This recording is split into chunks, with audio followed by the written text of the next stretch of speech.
They tell you that spiritual awakening is about peace, light, and transcendence. Jung found the reverse. The final stage is not about becoming pure. It is about becoming complete. And nothing frightens the human mind more than that. This transformation demands a sacrifice most people refuse to offer. Not the sacrifice of vices or ego, but the sacrifice of innocence itself. Most seekers stop where it feels pleasant. They meditate. They practice gratitude. They surround themselves with positive affirmations. They confuse the aesthetic phase with the real process. Jung identified this as spiritual bypassing long before the term existed. He watched patient after patient reach what they believed was enlightenment, only to realize they had constructed a prison of light around their darkness. The real journey had not even started. Jung recorded something unsettling in his private notes. Some patients broke through to the final stage. Others collapsed entirely. The difference was not intelligence or discipline. It was their ability to endure what he called the great despair.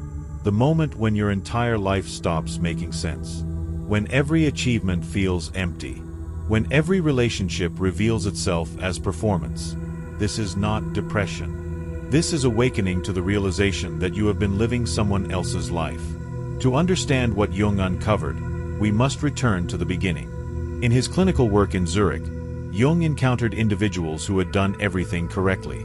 They had successful careers. They had loving families. They followed every rule society handed them. Yet they sat in his office describing a deep emptiness no success could fill. These were not clinically depressed people. They were people whose souls were suffocating beneath the weight of a life that appeared perfect on the outside but felt lifeless within. Jung recognized that these patients were experiencing what he would later call the dark night of the soul. But this was not poetic symbolism. It was a psychological crucible that either destroyed people or transformed them into something modern psychology could not explain. He began recording patterns, distinct stages that appeared again and again in those who survived this dangerous terrain. What made Jung's discovery so unsettling was this realization. The final stage of awakening is not safe.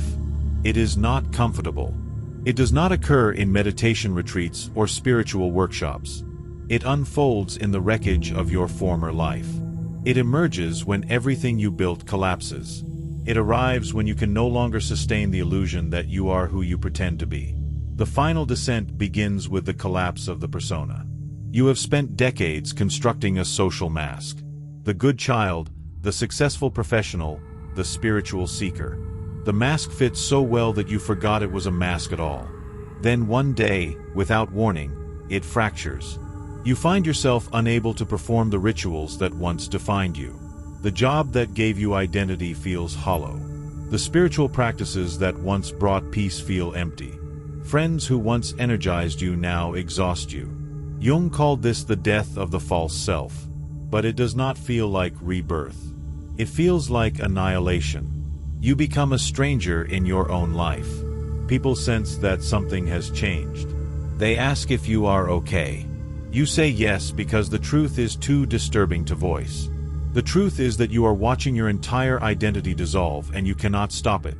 You are alone in a way you have never experienced before. This isolation is not accidental. It is preparation for what comes next. Your persona was not merely a mask you wore. It was a defense system shielding you from the most terrifying truth of human existence. That beneath the social facade, beneath achievements, roles, and the stories you tell yourself, there is a darkness you have spent your entire life avoiding.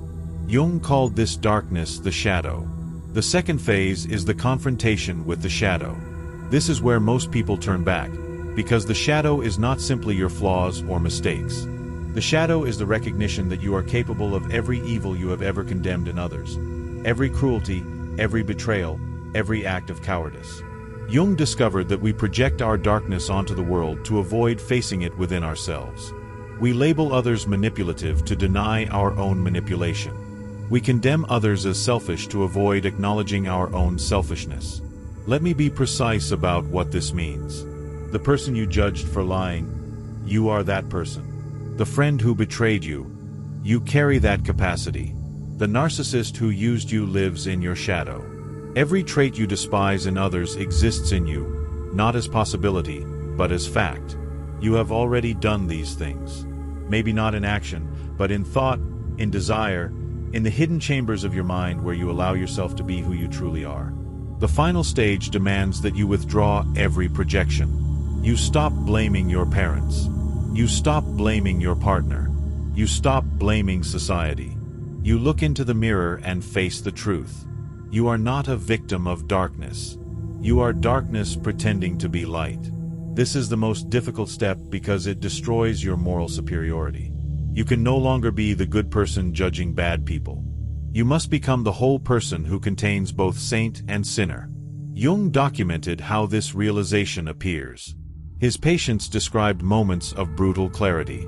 They remembered times they manipulated someone and called it help, times they hurt someone and named it honesty, times they abandoned someone and labeled it boundaries. The shadow does not appear as evil.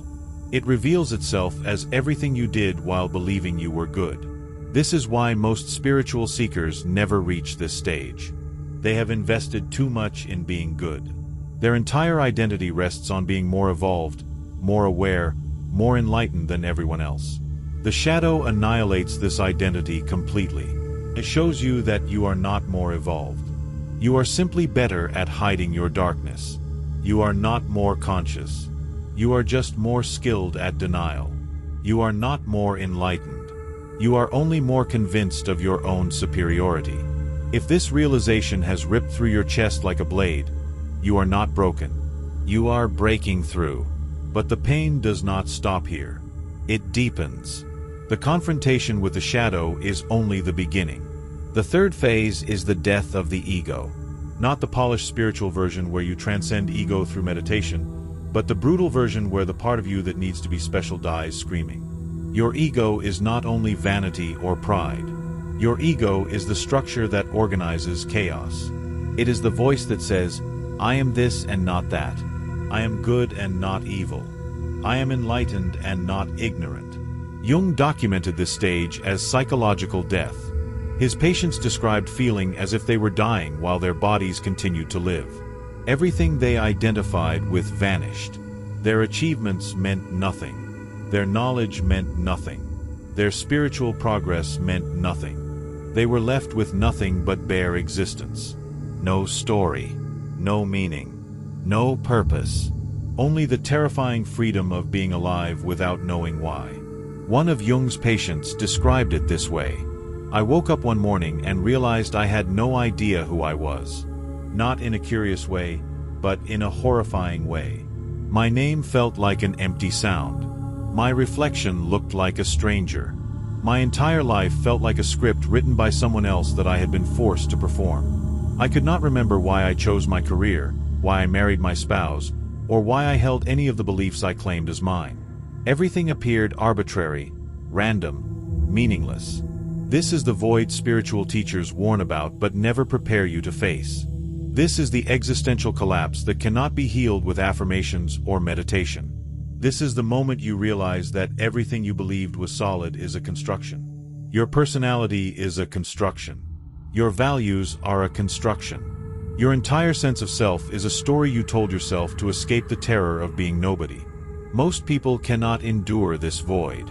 They rush back to identity. They adopt someone new, a different mask, a better story. They call this awakening. But they have only rearranged the furniture inside the same prison. Those who truly awaken do not rush to fill the emptiness. They remain in it. They allow the death to finish. They accept that they are nothing, nobody, no fixed thing that can be named, defended, or possessed. Jung called this ego death, but he carefully distinguished it from psychosis or collapse.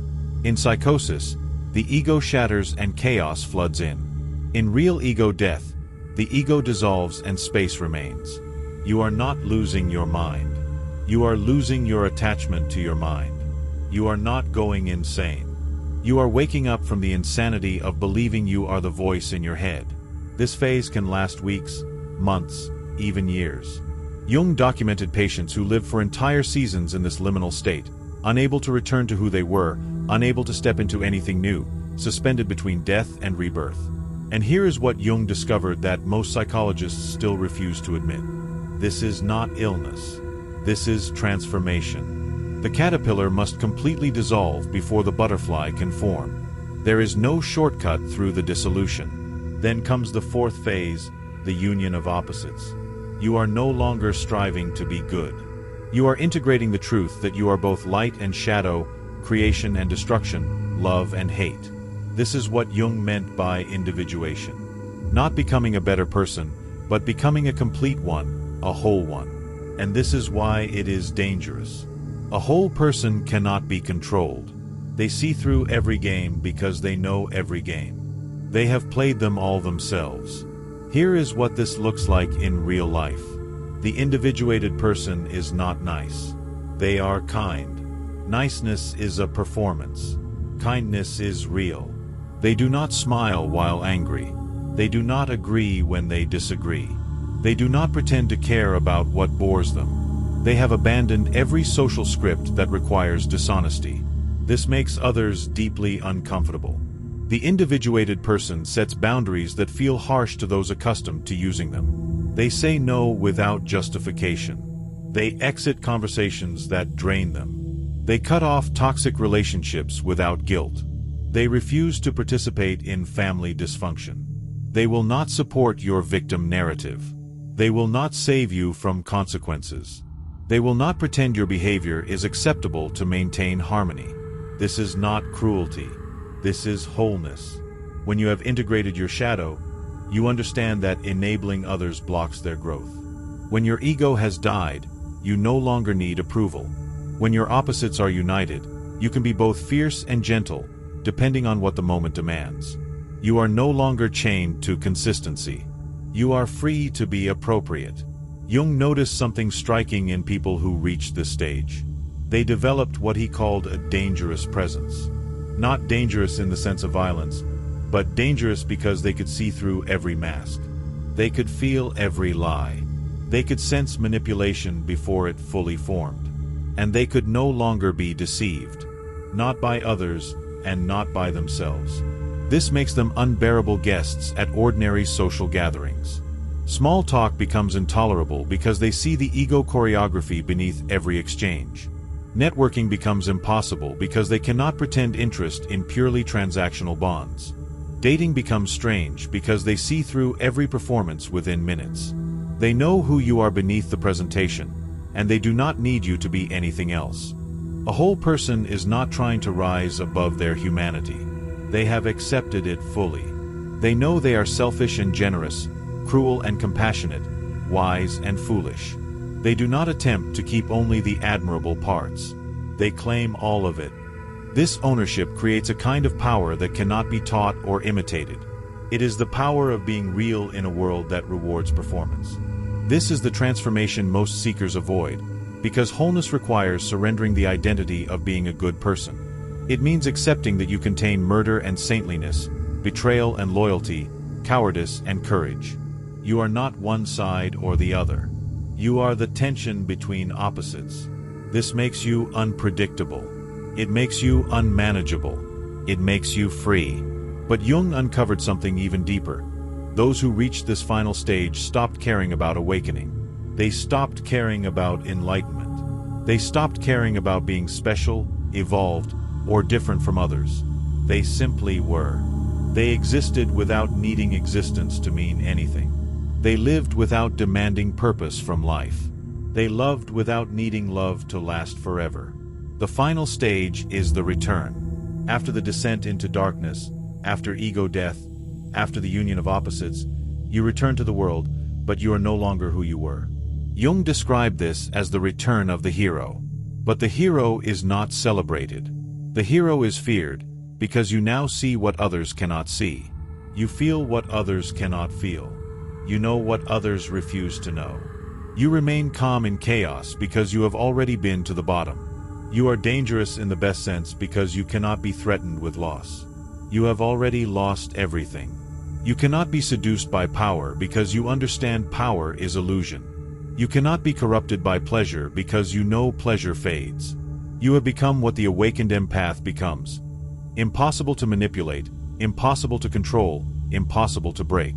The struggle ends not because you fixed yourself, but because you accepted yourself. You no longer battle the shadow. You no longer deny the darkness. You integrate it. You become it. And by becoming it, you transcend it. This is the paradox Jung discovered. The only way to become light is to pass through darkness. The only way to become whole is to shatter completely. The only way to awaken is to die while still breathing. Those who reach this stage describe an unusual peace. Not the peace of having answers, but the peace of knowing you never will. Not the peace of achieving enlightenment, but the peace of realizing there is nothing to achieve. Not the peace of becoming whole, but the peace of seeing that you were always whole, and fragmentation was only a story. Jung wrote that the privilege of a lifetime is to become who you truly are. But he understood the price. Most people will never pay it. They will live and die inside the persona. They will project their shadow until their final breath. They will cling to their ego even as it suffocates them. They will never reach the final stage, because the final stage demands something most humans cannot offer. The willingness to be nobody, the courage to be nothing, the strength to let everything you thought you were die so that everything you actually are can be born. This path is not for the many. It is for the few who cannot turn back. The ones who have seen too much. The ones who have felt too deeply. The ones who can no longer pretend. If you are reading this and your chest feels tight, you are one of them. You are in the descent. You are in the blackening. You are in the death that comes before rebirth. Let me tell you what Jung never stated openly in his published works, but recorded in his private journals. He went through this process himself. His confrontation with the unconscious between 1913 and 1919 was his own descent into the final stage. He documented visions and dreams that would have had him committed to an asylum if he had shared them publicly. He experienced the death of his professional identity, the dissolution of his ego, the terrifying freedom of no longer knowing who he was, and he returned transformed. If you read Jung's work before and after his dark night, you can feel the shift. Before, he was a brilliant psychologist. After, he was something else entirely. A mystic, a prophet, a man who had descended into the underworld and returned with knowledge that could not be spoken directly. He spent the rest of his life trying to draw maps for others, leaving fragments and symbols so those who followed would not feel completely alone in the darkness. But he knew the truth. The final stage cannot be taught. It can only be lived. No book can prepare you. No teacher can guide you. No technique can bypass the process. You must pass through it yourself. You must feel the terror yourself. You must die yourself. And you must be willing to do so without any promise that you will return. You are not broken. You are not failing. You are not regressing. You are moving through the final stage. The stage most people never reach. The stage Jung called individuation. The stage where you stop becoming who you were told to be and become who you actually are. This is the most dangerous journey because there is no map. There is no guru who can walk it for you. There is only you, the darkness, and the slow, frightening realization that the darkness is you. But beyond this darkness lies something most people never experience. Freedom. Real freedom. Not the freedom to do whatever you want, but the freedom to be what you are without apology, without explanation, without needing to be understood. You become the thing Jung devoted his life to describing. The self, the totality, the union of opposites, the end of the war between who you are and who you think you should be. And here is what no one tells you about reaching the final stage. Life does not become easier. You do not rise above human problems. You still feel pain. You still experience loss. You still feel anger, sadness, and fear. But your relationship to these experiences changes completely. You are no longer identified with them. You feel them fully without becoming them. Emotions move through you like weather, intense, real, temporary. The individuated person does not escape pain through spiritual ideas. They feel it completely, but they do not build stories around it. They do not ask why me. They do not search for meaning. They allow pain to be pain, grief to be grief, fear to be fear. And in that allowance, something extraordinary happens. The emotions pass more quickly. They do not stagnate. They do not harden into trauma. They become experience. Jung called this the transcendent function, the capacity to hold two opposites at once without needing to resolve them. You can be devastated and okay at the same time. You can be afraid and brave at the same time. You can be uncertain and confident at the same time. You are no longer trying to be one thing. You are the space that contains everything. Thanks for watching. See you in the next dimension.